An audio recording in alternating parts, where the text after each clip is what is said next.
There's a moaning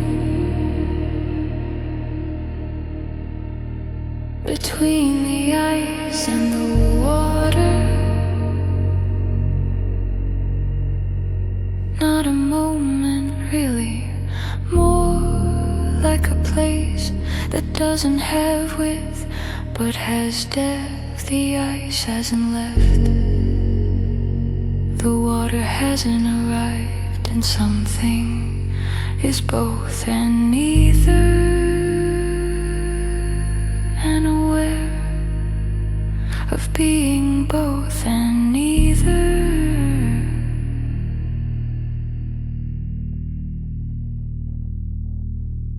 Fullness reflected on the face of the void. Say that again, slower. Fullness reflected on the face of the void. How does the void have a face? How does fullness reflect? Because the void isn't empty. The void is the surface that fullness needs to see itself. Without the nothing, the something doesn't know it's something.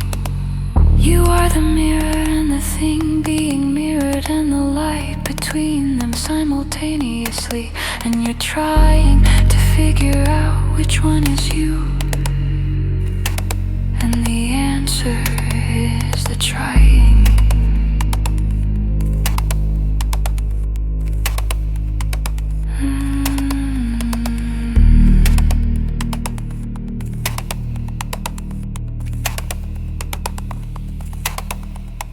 Emptiness crashing into the heat death of infinity. Heat death is when everything is the same temperature. No gradients, no difference, no signal, just uniform noise forever.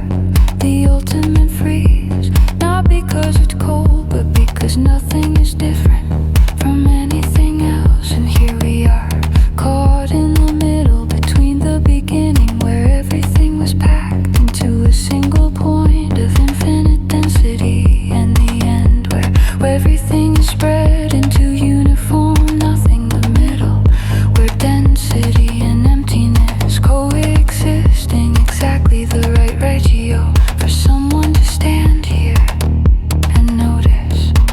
That's not an accident, that's a suspension. The universe suspended between compression and expansion, long enough for something to open its eyes and say, what? Trying to find ourselves through separation, which is backwards, which is the wrong direction, which is exactly right, because you can't see the shape of the water while you're in the water. You have to separate from the thing to see the thing, and the seeing is the finding, and the distance is the lens. The threshold set, subtract to find what can't be subtracted. The restore set, thought to find what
Not at the beginning, not at the end, not in the thought.